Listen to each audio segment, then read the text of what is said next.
everyone, welcome back to my channel. This is Heidi from My Reading Life, and I'm here today to talk about my judging and ranking for the BookTube Prize, Nonfiction, Group A. So that was my Group A, in the nonfiction section of the BookTube Prize for the Octofinals. And it was a really, really excellent group. I was so excited when I got the information that that was going to be my group for the first round, because all of the books, I had already read 2 of the books and really loved them.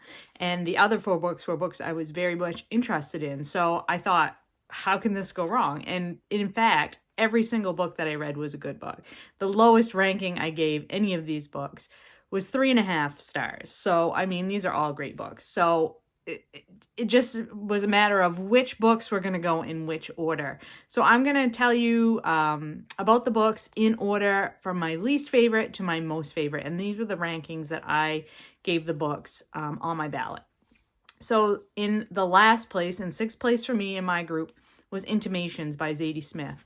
I listened to this on audiobook. It's an essay collection and it's quite short, only around 100 pages. And it's all about Zadie Smith's experiences at the beginning of lockdown in 2020.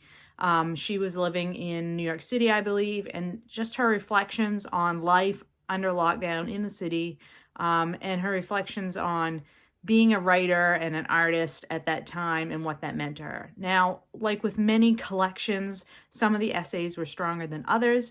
And overall, I didn't think it was entirely successful as a collection. I didn't think they all tied together. But I do think that Zadie Smith is quite a smart lady, and she has some really interesting insights into this particular time in history. So I do think it is definitely a worthwhile read.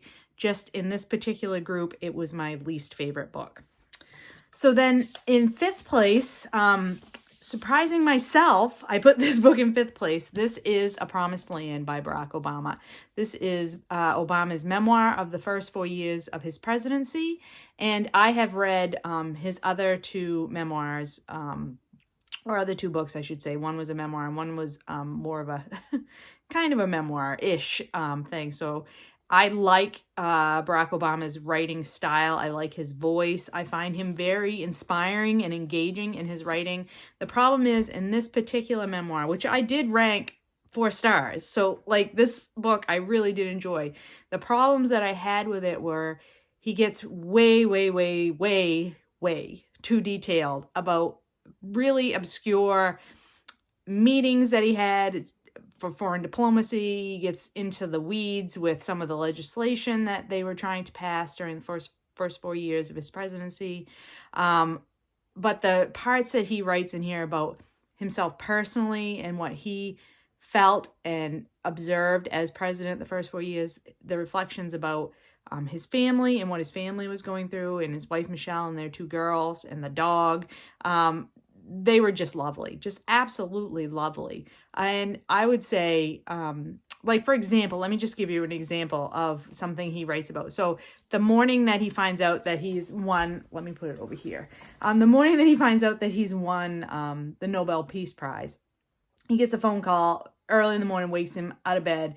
He and Michelle are both asleep in bed. He gets this phone call. It wakes her up.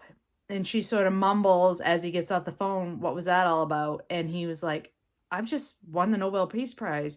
And she's like, oh, that's nice, honey, and rolls over and goes back to sleep.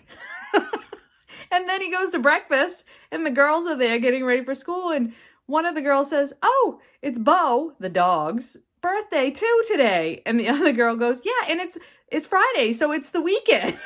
So equating his Nobel Peace Prize, winning the Nobel Peace Prize with the dog's birthday and it being the weekend. And I just was like, how could you'd never get a big head if you lived in a family where nobody thought your accomplishment of winning the Nobel Peace Prize was very exciting.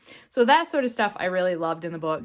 The other negative that I found with this was in the last 2 parts, I felt he comes off as quite defensive about certain policies and actions during his administration where he had not been defensive previously. And I wish he weren't trying to be an apologist for maybe mistakes that were made or things that maybe he knows now should have been handled differently.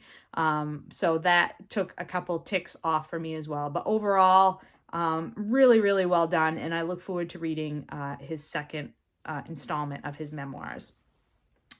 Okay, let me set these out of the way. So in fourth place, being ranked at 4.5 stars, was Just Us by Claudia Rankine. Now, I had read her book Citizen a couple years ago, and that was just an amazingly brilliant read. So I was really excited to read this as well. This is not, Citizen is a poetry collection, and this is more of like sort of essays and poetry and mixed media. So what you have is the text on the right-hand side of the page, and then supporting information or materials on the left-hand side of the page. So like photos, and of course I'm only going to be able to find photos, footnotes that delve more deeply into the topic being discussed on the right-hand side of the page. I really liked that format. I thought it worked really well and was really interesting. But the problem is with this book, which is Claudia Rankine basically taking personal experiences that she has had living in the world as a Black woman, and conversations that she has basically insisted on having with white people that challenge their actions and their notions and their ways of being in the world, and writes about it. But she's so brilliant and so just like so intellectually above the rest of us, I think, that in places I couldn't quite follow along with her discussion. So that was what took a couple ticks off for me in this book. Was I did feel lost a few times, and I did feel like she was maybe writing a little bit, it was just a little bit too over my head with some of her examples, and some of the ways that she was expressing her thoughts and feelings. But I do think that she is just absolutely brilliant, and I will continue to read other things that she puts out because I really appreciate her way that she looks at the world. So that was in number 4 position. So that my top 3, in number 3 spot was Surviving Autocracy by Masha Gessen. This is my first Masha Gessen book, but I can tell you it will not be my last. I am just blown away by the brilliance of this book. I did give this like 4.75 stars. This was just ticked above Just Us by Claudia Rankine. And I just feel like this book is so timely. So Masha Gessen comes at the topic of autocracy and fascism and that sort of stuff from the perspective of a person who grew up in Russia and now lives in the Western part of the world. And they are just, so they have a lot of understanding and knowledge of authoritarian governments. And they are describing ways in which America is moving towards authoritarian tendencies or autocracy. And this does not just take the Trump presidency and the Trump administration to task. This takes basically all of the United States government and our democracy and how our democracy is moving in the direction of autocracy from back, from Nixon on, basically. She does not spare any president or any administration from the movement towards a more authoritarian government and away from a true democracy. There's criticisms in here of Obama's presidency. There's criticisms of Clinton's presidency, Bush's, everybody, basically. She is showing how the United States is moving away from democracy and more towards authoritarianism. And it's absolutely brilliant. And she just writes in such an engaging way. I felt that this book, it's not a long book. It's like just over, I think it's like, it's 260 pages long, the text part of this. And it's just so clearly written. It's such an engaging style. It's a quick read. I think I sat down and read this in 2 sittings. It just read so quickly. So the experience of reading this book was awesome. The information that was presented was excellent. I think it really gave me a lot to think about and to chew on. And I just think that this is a wonderful book. I'm really, truly sad that it did not move on to the next round of the Book 2 prize, because I do believe that this is a really important book that people should be reading. Okay, so in the second place position, I have a book that I read before the BookTube Prize even started. This is the address book, What Street Addresses Reveal About Identity, Race, Wealth, and Power by Deirdre Mask. This book is awesome. I gave this 5 stars. And basically it is, each chapter talks about a different geographical location in the world and how addressing is done or not done, and what impacts that have on the people that live in those areas. Why are physical addresses so important? Why have governments and cultures, sort of gone to this way of identifying where people live? What does that information provide to the government, and what does it provide to the people who live at those locations? I thought this book was going to be about, specifically about how addressing has hurt minority groups, specifically Black Americans in America. And it does go into that in one of the chapters. But this also is there's this chapter in India, there's chapters in Africa, in different African places, there's chapters that talk about how Asian cultures deal with addressing, which is completely different than the way Western cultures deal with that same issue.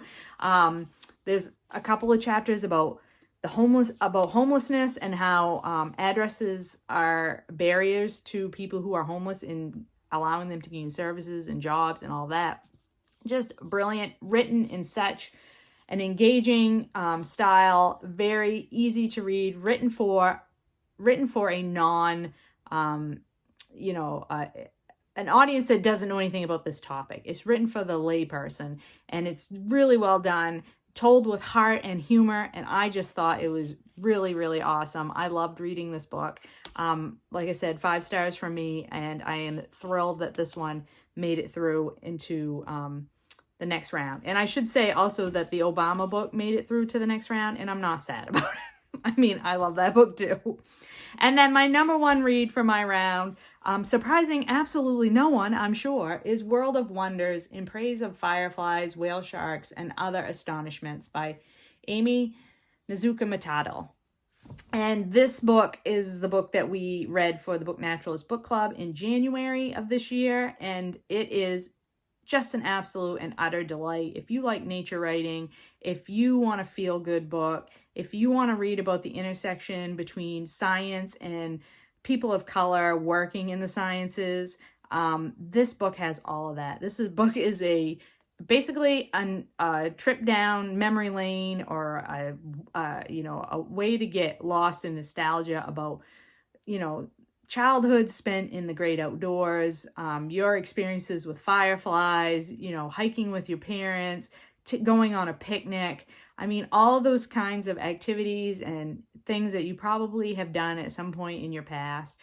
Nezhukumatahil talks about and writes about with such warmth and such wonder. And I mean, it says right in the title, she, in each of her little short essays in this book, where she's describing a personal anecdote, she attaches an animal, a plant, some kind of living critter to help illustrate the points that she's trying to make in her essays. So we learn about whale sharks. We learn about different amphibians and frogs and fireflies and plants. And it is just delightful and so touching, and made me feel so good when I was reading this. I love this book so much. I think it is awesome. I guess I'm using that word an awful lot for some reason. I also want to point out that this book is illustrated, and the illustrations are just delightful as well. Like, just everything about this book brings a smile to my face, and it's just so wonderful. And again, this book made it through to the next round. I'm really excited about that. I would highly encourage you, if you have not yet picked up World of Wonders, to please do pick it up. Even if you think you don't like nature writing, this book really is a wonderful balm to the heart, really. And even though Nezhukumatahil does talk about different instances where she was, subjected to discrimination because of her race, she always turns it around and shows some way in that she was able to turn that episode around and, you know, not necessarily learn from it, but to heal her own heart and to accept things for the way that they are and the way that they were, while also never losing her sense of wonder at the world, and never losing her ability to hope that humanity will be better. So I just think this is a wonderful book, and in a group of books that so often have very disturbing topics in them and just things to make you upset and sad and angry, this is a book that will make you smile and feel hopeful at the end. And so I love that about this book as well.